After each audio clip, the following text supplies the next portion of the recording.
سورہ توبہ کی آیت نمبر 111، سورہ توبہ کا 14واں رکوع اور 11ویں پارے کا 3واں رکوع۔ اللہ رب العالمین نے ارشاد فرمایا، ان اللہ اشترى من المؤمنین انفسهم واموالهم، بے شک اللہ نے مسلمانوں سے ان کے مال اور جان خرید لیے ہیں، بِأَنَّ لَهُمُ الْجَنَّةَ، اس بدلے پر کہ ان کے لیے جنت ہے۔ اللہ کی راہ میں جان اور مال خرچ کر کے جنت پانے والے مومنوں کی ایک مثال بیان کی گئی، ایک تمثیل ہے یہ، جس سے کمال لطف و کرم کا اظہار ہوتا ہے کہ رب العالمین نے کتنا کرم فرمایا، کتنی مہربانی فرمائی کہ پروردگار عالم نے انہیں جنت عطا فرمانا ان کے جان و مال کا عوض قرار دیا، یعنی یہ فرمایا کہ انہیں جنت ملے گی ان کے جان و مال کے بدلے میں، اور اپنے آپ کو خریدار فرمایا کہ اللہ نے خرید لیا۔ یہ کمال عزت افزائی ہے، یعنی اللہ نے عزت عطا فرمائی کہ وہ ہمارا خریدار بنے اور ہم سے خریدے۔ کس چیز کو؟ جو نہ ہماری بنائی ہوئی نہ ہماری پیدا کی ہوئی، جان ہے تو اس کی پیدا کی ہوئی، مال ہے تو اس کا عطا فرمایا ہوا۔ جب انصار نے نبی کریم صلی اللہ علیہ وآلہ وسلم سے شب عقبہ بیعت کی، مینا کے میدان میں بڑے شیطان کے قریب، جو ابھی ذکر ہوا کہ اہل مدینہ کے خیمے لگتے تھے، اور نبی اکرم صلی اللہ علیہ وآلہ وسلم نے انہیں وہاں تبلیغ فرمائی، تو ایک سال 6 افراد نے بیعت کی، دوسرے سال 12 نے، تیسرے سال 70 افراد نے۔ جب 70 افراد نے بیعت کی تو انہوں نے آپ صلی اللہ علیہ وآلہ وسلم کو ہجرت کی دعوت دی۔ تو حضرت عبداللہ بن رواحہ نے شب عقبہ عرض کی، یا رسول اللہ، اپنے رب کے لیے اور اپنے لیے کچھ شرط فرما لیجئے جو آپ چاہیں۔ آپ صلی اللہ علیہ وآلہ وسلم نے فرمایا، میں اپنے رب کے لیے تو یہ شرط کرتا ہوں کہ تم اللہ کی عبادت کرو اور کسی کو اس کا شریک نہ ٹھہراؤ، اور اپنے لیے یہ شرط کرتا ہوں کہ جن چیزوں سے تم اپنے جان و مال کو بچاتے اور محفوظ رکھتے ہو، اس کو میرے لیے بھی گوارا نہ کرو، یعنی جس چیز کو تم اپنی جان کے لیے، اپنے مال کے لیے نقصان دہ سمجھتے ہو، جیسے تمہیں اپنی عزت پیاری ہے، تمہیں اپنا مال پیارا ہے، تمہاری جان پیاری ہے، ایسی محبت بلکہ اس سے زائد محبت ایک مسلمان کو حضور سے کرنی ہے۔ جن چیزوں سے تم اپنے جان و مال کو بچاتے اور محفوظ رکھتے ہو، اس کو میرے لیے بھی گوارا نہ کرو۔ انہوں نے عرض کیا کہ ہم ایسا کریں تو ہمیں کیا ملے گا؟ آپ صلی اللہ علیہ وسلم نے فرمایا، جنت۔ ان اللہ اشترى من المؤمنین انفسهم واموالهم، بے شک اللہ نے مسلمانوں سے، مومنوں سے ان کے مال اور جان خرید لیے ہیں، بِأَنَّ لَهُمُ الْجَنَّةَ، اس بدلے پر کہ ان کے لیے جنت ہے، يُقَاتِلُونَ فِي سَبِيلِ اللَّهِ فَيَقْتُلُونَ وَيُقْتَلُونَ، اللہ کی راہ میں لڑیں تو ماریں اور مریں، یعنی کافروں پر حملہ کریں، کافروں کو قتل کریں، وَيُقْتَلُونَ، اور خود بھی شہید کیے جائیں، اپنی جانوں کے نذرانے دے دیں۔ وعدن علیہ حقا فی التوراۃ والانجیل والقرآن، اس کے ذمہ کرم پر سچا وعدہ توریت اور انجیل اور قرآن میں ہے، یعنی توریت میں، انجیل میں، قرآن میں جہاد کا حکم ہے، تمام شریعتوں میں، ملتوں میں جہاد کا حکم تھا، اور سب میں یہ بات لکھی ہے کہ جو اللہ تعالی کی رضا کے لیے اپنی جان دے گا، اپنا مال دے گا، اللہ اسے جنت عطا فرمائے گا۔ وَمَنْ أَوْفَى بِعَهْدِهِ مِنَ اللَّهِ، اور اللہ سے زیادہ قول کا پورا کون، اللہ سے زیادہ عہد کو پورا کرنے والا کون ہے؟ یعنی اللہ تعالیٰ نے یہ وعدہ فرمایا ہے، ضرور پورا فرمائے گا۔ فَاسْتَبْشِرُوا بِبَيْعِكُمُ الَّذِي بَایَعْتُمْ بِهِ، تو خوشیاں مناؤ اپنے سودے کی جو تم نے اللہ سے کیا ہے۔ وَذَلِكَ هُوَ الْفَوْزُ الْعَظِيمُ، اور یہی بڑی کامیابی ہے۔ اب وہ کون سے لوگ ہیں جنہوں نے اپنی جان اور مال کے عوض جنت کو حاصل کیا؟ التائبون، توبہ والے، جو اپنے تمام گناہوں سے توبہ کر لیں اور اس پر قائم رہیں۔ العابدون، عبادت والے، جو اللہ تعالیٰ کے فرمانبردار بندے ہیں، اخلاص کے ساتھ اس کی عبادت کرتے ہیں اور عبادت کو اپنے اوپر لازم سمجھتے ہیں۔ الحامدون، حمد و ثنا کرنے والے، جو ہر وقت اللہ کا شکر ادا کرتے ہیں، اللہ کی تعریف اور حمد بیان کرتے ہیں۔ السائحون، روزہ رکھنے والے۔ الراکعون، رکوع کرنے والے۔ الساجدون، سجدہ کرنے والے، یعنی جو نمازوں کے پابند ہیں اور نماز کو خوبی سے ادا کرنے والے ہیں، ظاہری اور باطنی آداب کے ساتھ نماز ادا کرتے ہیں۔ العامرون بالمعروف، بھلائی کے بتانے والے، لوگوں کو بھلائی کا، نیکی کا حکم دینے والے۔ والناہون عن المنکر، اور لوگوں کو برائی سے روکنے والے۔ والحافظون لحدود اللہ، اور اللہ کی حدیں نگاہ رکھنے والے، اللہ کی حدوں کی حفاظت کرنے والے، یعنی اللہ تعالیٰ کے احکام، اس کے حکم کو پورا کرنے والے، یہ لوگ جنتی ہیں۔ وبشر المؤمنین، اور خوشی سناؤ مسلمانوں کو، اے محبوب آپ مسلمانوں کو یہ خوشخبری سنا دیں کہ جو اللہ کا عہد پورا کرے گا اللہ اسے جنت عطا فرمائے گا۔ ما کان للنبی والذین آمنوا ان یستغفروا للمشرکین، نبی صلی اللہ علیہ وآلہ وسلم اور ایمان والوں کو لائق نہیں کہ مشرکوں کی بخشش کا سوال کریں۔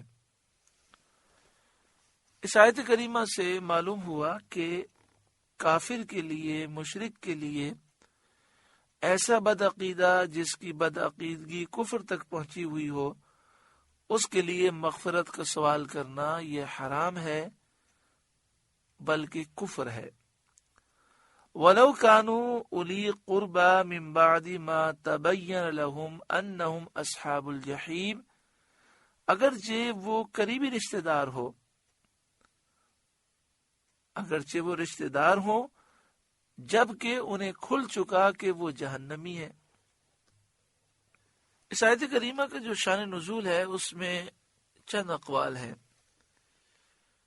دو قول زیادہ مشہور ہیں۔ ایک قول تو یہ ہے کہ بعض صحابہ کرام نے سید عالم صلی اللہ علیہ وآلہ وسلم سے گزارش کی کہ ہمیں اجازت دیجیے کہ ہم اپنے باپ داداؤں کے لیے مغفرت کا سوال کریں۔ تو اس آیت کریمہ میں یہ حکم دیا گیا کہ چونکہ ان کے باپ دادا مشرک تھے، کافر تھے، تو ان کے لیے مغفرت کی دعا کرنے کی اجازت نہیں ہے۔ اور دوسرا قول جو مفسرین کا مشہور ہے وہ یہ ہے کہ نبی کریم صلی اللہ علیہ وآلہ وسلم نے اپنے چچا ابو طالب سے فرمایا تھا کہ میں آپ کے لیے استغفار کروں گا جب تک مجھے اللہ تعالی منع نہیں کرے گا۔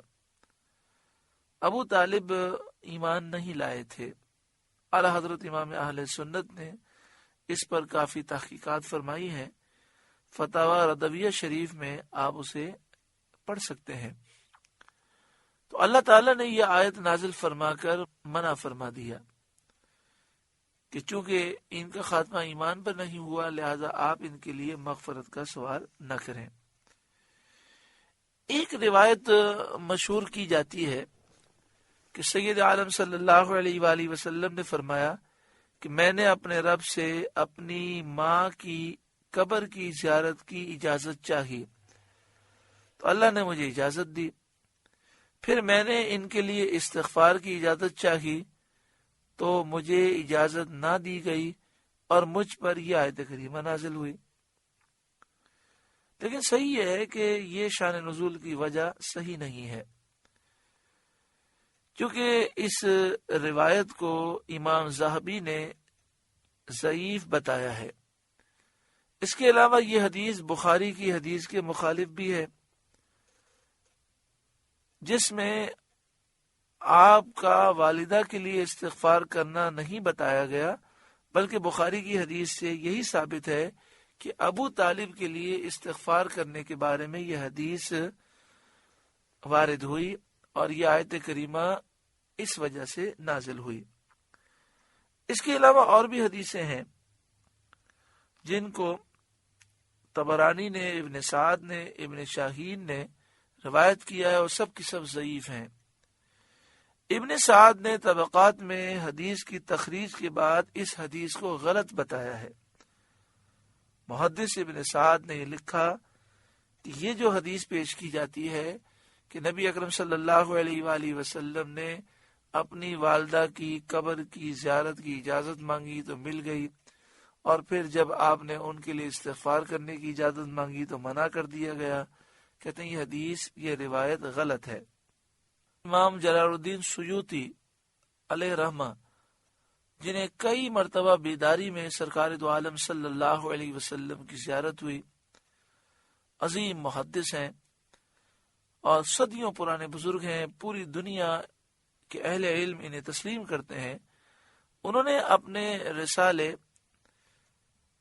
التعظیم والمنہ میں اس مضمون کی تمام احادیث کو معلول بتایا اور یہ ثابت کیا ہے کہ یہ حدیثیں صحیح نہیں ہیں بلکہ غلط ہیں، ضعیف ہیں، لہذا وجہ شان نزول میں یہ صحیح نہیں، اور یہ ثابت ہے اور اس پر بہت دلائل موجود ہیں کہ سید عالم صلی اللہ علیہ وآلہ وسلم کی والدہ ماجدہ آپ مواحدہ تھیں اور دین ابراہیمی پر تھیں۔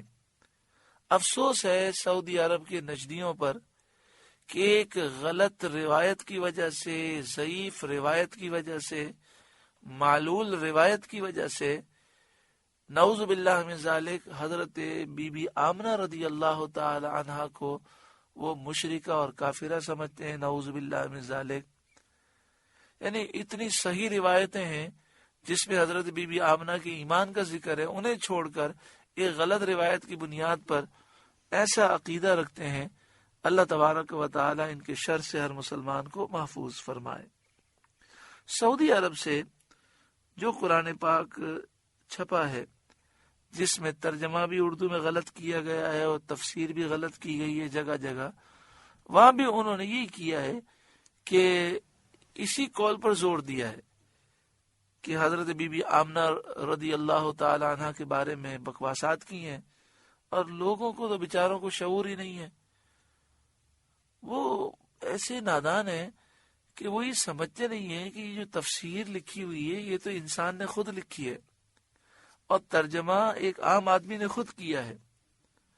قرآن کی عربی یہ اللہ کا کلام ہے اور ترجمے میں غلطیاں ہو سکتی ہیں، تفسیر میں بہت ساری غلطیاں پائی جاتی ہیں، بہت سے لوگ غلط تفسیریں کرتے ہیں۔ آ کر کیا کہتے ہیں پتہ ہے، یہ بات تو قرآن میں لکھی ہوئی ہے کہ حضرت سیدنا عبداللہ اور حضرت سیدہ آمنہ فلاں فلاں تھے، نعوذ باللہ من ذالک۔ حالانکہ یہ قرآن میں بات نہیں ہے، قرآن کی غلط تفسیر میں انہوں نے یہ باتیں لکھی ہیں۔ جب عمرے پر حج پر لوگ جاتے ہیں تو یہ فری میں وہ قرآن پاک بانٹ رہے ہوتے ہیں اور لوگ پڑھ کر گمراہ ہوتے ہیں اور سمجھتے ہیں کہ ہم قرآن کا نور لے رہے ہیں۔ آپ مجھے بتائیے، نبی اکرم صلی اللہ علیہ وآلہ وسلم کے والدین کریمین کی جو گستاخی کرے گا، بے ادبی کرے گا، کیا اللہ اور اس کے رسول اس سے خوش ہوں گے؟ کیا اسے قرآن کا نور ملے گا؟ اس لیے ایسے لوگوں سے اپنے آپ کو دور رکھیں، کہیں ایسا نہ ہو کہ ہم سمجھیں یہ کہ ہمیں قرآن مل رہا ہے، قرآن کا نور، لیکن جب دل میں حضور کا بغض آ جائے یا حضور کے والدین کا بغض آ جائے تو ایمان ہی چلا جائے گا۔ جب ایمان سے انسان فارغ ہوگا تو نور قرآن کیا اسے نصیب ہوگا؟ آگے ارشاد فرمایا وما كان استغفار ابراہیم لأبیہ الا عن موعدۃ وعدہا ایاہ، اور ابراہیم کا اپنے باپ کی بخشش چاہنا وہ تو نہ تھا مگر ایک وعدے کے سبب جو اس سے کر چکا تھا۔ یہاں باپ سے مراد چچا آزر ہے۔ اردو میں چچا کے لیے باپ کا لفظ بولا جاتا ہے اور عربی میں چچا کے لیے ابن کا لفظ کہا جاتا ہے۔ ابن کا لفظ عربی میں چچا کے لیے، والد کے لیے، تایا کے لیے، دادا کے لیے، پردادا کے لیے، سب کے لیے استعمال ہوتا ہے۔ حضرت ابراہیم علیہ السلام کے والد وہ بھی موحد تھے، ہاں ان کا جو چچا تھا وہ مشرک تھا۔ حضرت ابراہیم علیہ السلام نے آزر سے یہ وعدہ کیا تھا کہ میں اپنے رب سے تیری مغفرت کی دعا کروں گا، اور ایک روایت یہ ہے کہ یہاں وعدے سے مراد یہ ہے کہ آزر نے وعدہ کیا تھا حضرت ابراہیم علیہ السلام سے کہ میں اسلام لاؤں گا، تو جب تک اس کا انداز یہ رہا کہ وہ اسلام لانے کی باتیں کرتا تھا تب تک آپ اس کے لیے استغفار کرتے رہے، اور جب آپ پہ یہ ظاہر ہو گیا کہ یہ تو اللہ کا دشمن ہے تو آپ نے اس کے لیے استغفار نہیں فرمایا۔ بعض مفسرین نے فرمایا کہ حضرت ابراہیم علیہ السلام نے یہ وعدہ کیا تھا کہ جب تک مجھے اللہ منع نہیں فرمائے گا میں تیرے لیے استغفار کروں گا، تو جب اللہ تعالیٰ نے منع فرما دیا تو حضرت ابراہیم علیہ السلام نے استغفار نہیں کیا۔ اس آیت کریمہ کا شان نزول یہ ہے کہ حضرت علی رضی اللہ تعالیٰ عنہ سے مروی ہے کہ جب یہ آیت نازل ہوئی سأستغفر لک ربی، کہ ابراہیم علیہ السلام نے اپنے باپ یعنی اپنے چچا آزر سے آپ نے فرمایا کہ ان قریب میں تیرے لیے اپنے رب سے استغفار کروں گا، تو حضرت علی فرماتے ہیں کہ میں نے سنا ایک شخص اپنے والدین کے لیے دعائے مغفرت کر رہا ہے حالانکہ اس کے ماں باپ دونوں مشرک کافر تھے، تو میں نے کہا کہ تو مشرکوں کے لیے، کافروں کے لیے دعائے مغفرت کرتا ہے؟ اس نے کہا کہ کیا ابراہیم نے آزر کے لیے دعا نہ کی تھی؟ وہ بھی تو مشرک تھا۔ یہ واقعہ میں نے سید عالم صلی اللہ علیہ وآلہ وسلم سے ذکر کیا تو حضرت علی فرماتے ہیں کہ اس پر یہ آیت نازل ہوئی، اور بتایا گیا کہ حضرت ابراہیم علیہ السلام کا یہ استغفار اسلام کی امید پر تھا جس کا آزر نے آپ سے وعدہ کیا تھا، اور آپ آزر سے استغفار کا وعدہ کر چکے تھے۔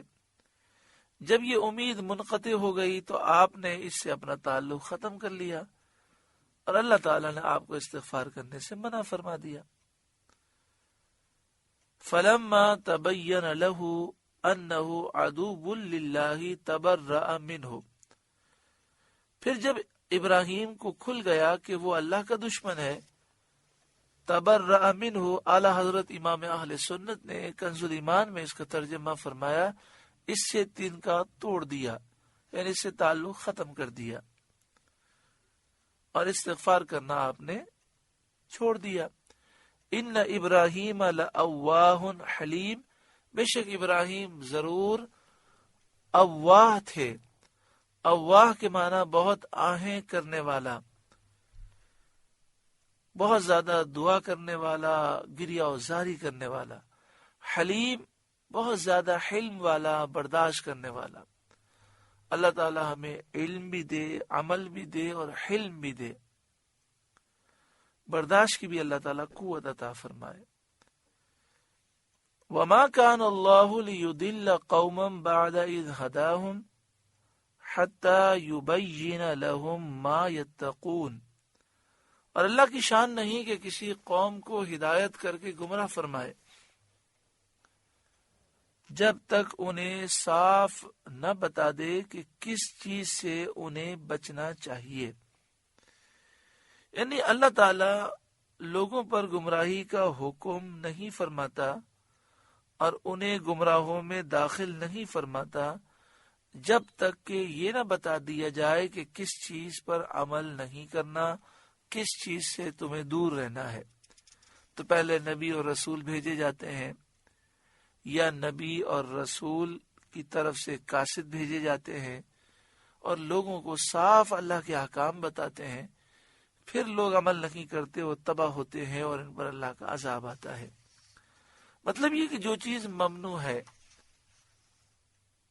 اور جس سے بچنا واجب ہے، اللہ تعالیٰ اس پر اس وقت تک اپنے بندوں کی گرفت نہیں فرماتا جب تک کہ اس کی ممانعت کا صاف بیان اللہ کی طرف سے نہ آ جائے۔ لہذا منع کرنے سے پہلے کوئی کام کیا جائے تو اس میں کوئی حرج نہیں۔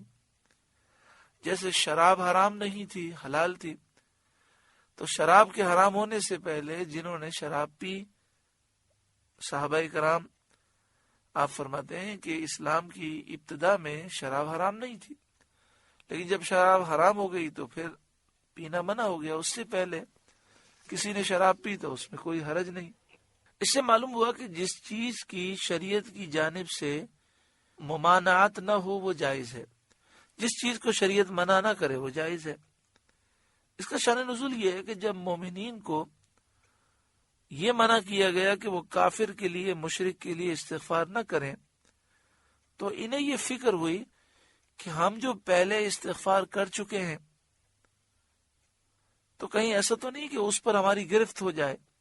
تو اس آیت میں انہیں تسکین دی گئی، انہیں تسلی دی گئی اور یہ بتایا گیا کہ یہ جو تم نے استغفار کیا یہ منع کرنے سے پہلے کیا تھا، اور ممانعت کا بیان ہونے کے بعد اس پر عمل کرنے سے پکڑ ہوتی ہے، اس سے پہلے عمل کرنے پر پکڑ نہیں ہوتی۔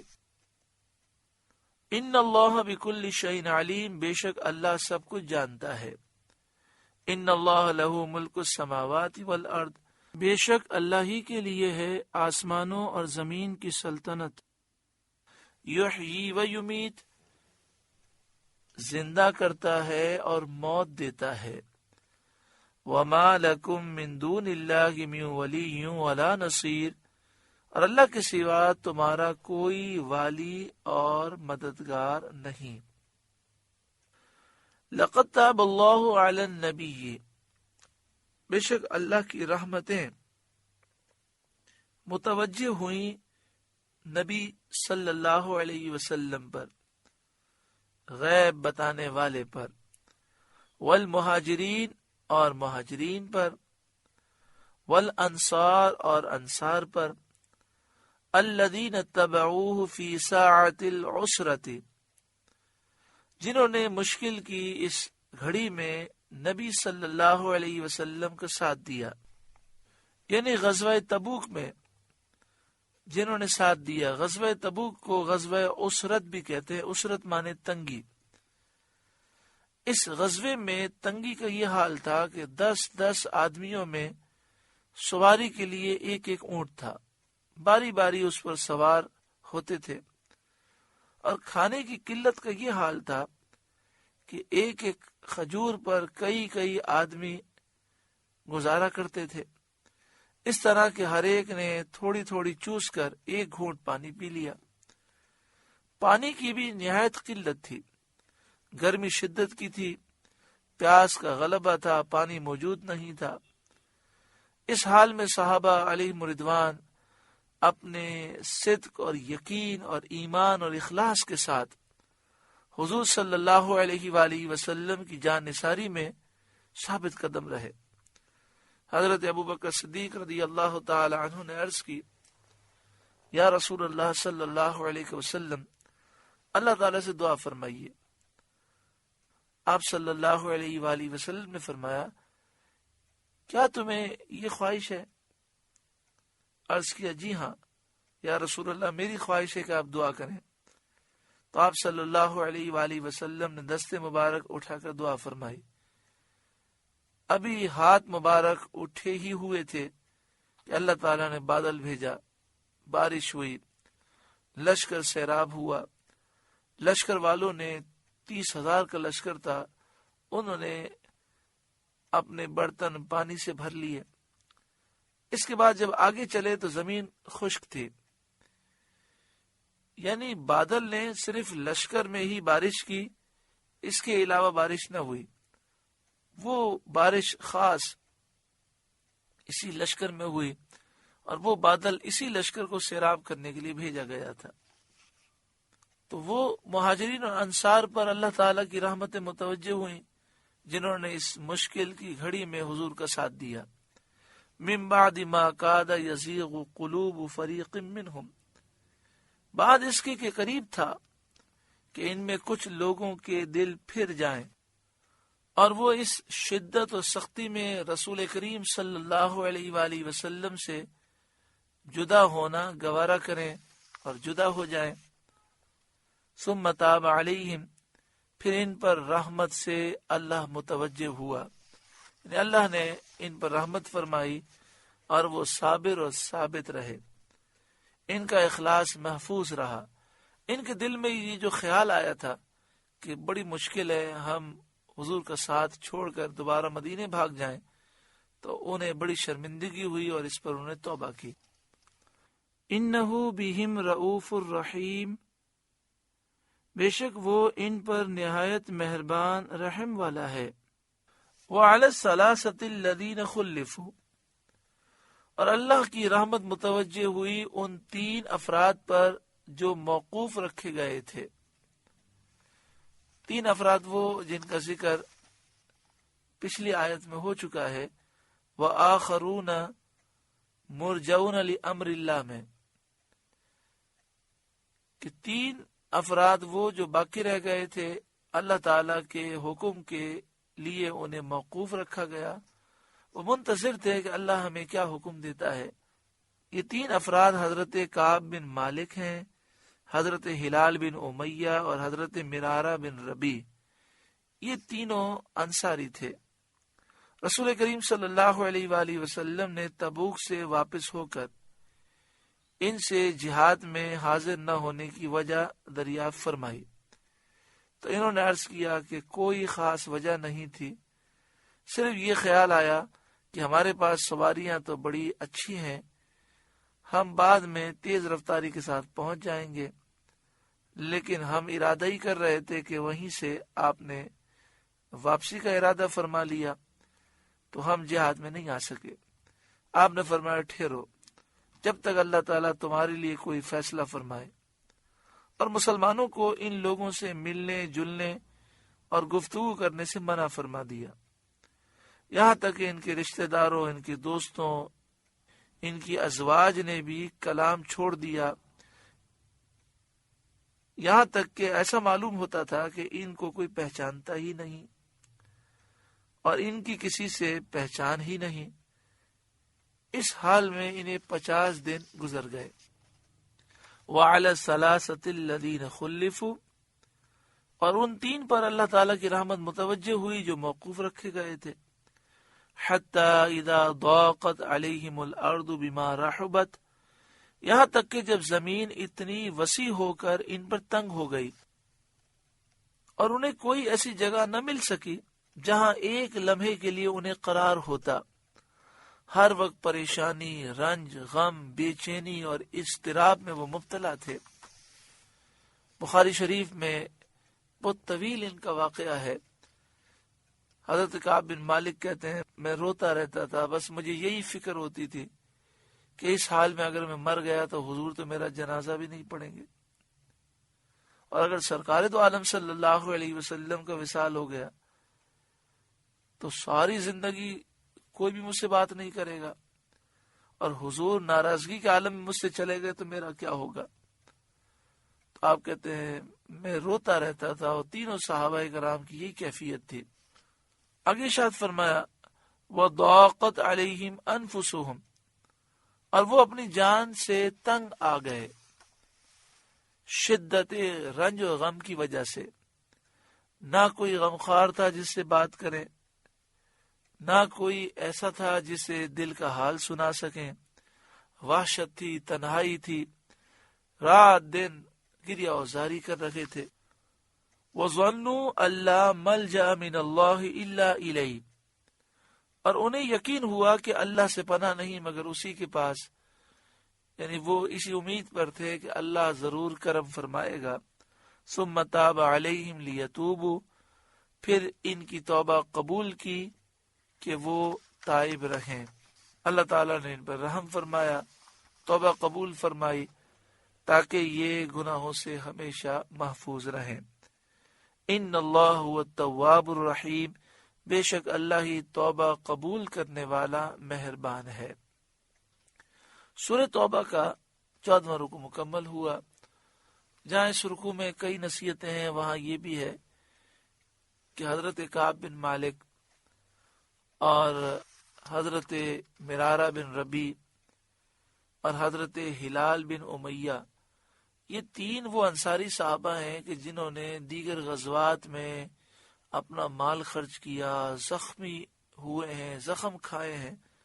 حضرت کعب بن مالک تو ان صحابہ میں سے ہیں کہ غزوہ احد کے اندر نبی اکرم صلی اللہ علیہ وآلہ وسلم پر جب حملہ ہوا تو یہ ان صحابہ میں ہیں کہ جو حضور کے گرد کھڑے تھے، لیکن ایک دفعہ غزوہ تبوک میں وہ پیچھے رہ گئے، اور پیچھے رہنے کی وجہ بھی صرف یہ تھی کہ کعب بن مالک کہتے ہیں کہ میرے پاس تیز رفتار سواری تھی، میں نے سوچا کہ یہ تو سفر بڑا طویل ہوگا اور ابھی تو جنگ میں کافی عرصہ ہے، میں پہنچ جاؤں گا، لیکن دشمن کی فوج حضور کو دیکھ کر بھاگ گئی اور سرکار کی واپسی کی اطلاع آ گئی، تو اس وجہ سے وہ جنگ میں شریک نہ ہو سکے۔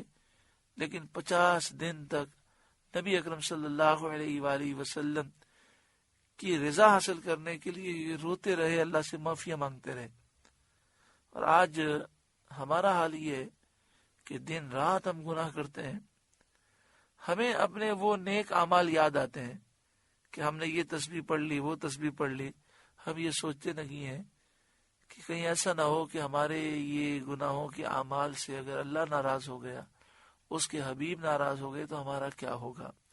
اللہ تبارک و تعالی ہم سب کو سچی پکی توبہ کی توفیق عطا فرمائے، اللہ اور اس کے رسول کی فرمانبرداری کی توفیق عطا فرمائے، ہمیں اپنی جان، اپنا مال، اپنا سب کچھ دین کے لیے جہاد میں اور حضور کی ناموس کی حفاظت میں قربان کر دینے کی اللہ تعالی ہمیں توفیق عطا فرمائے، حقیقی جذبہ عطا فرمائے۔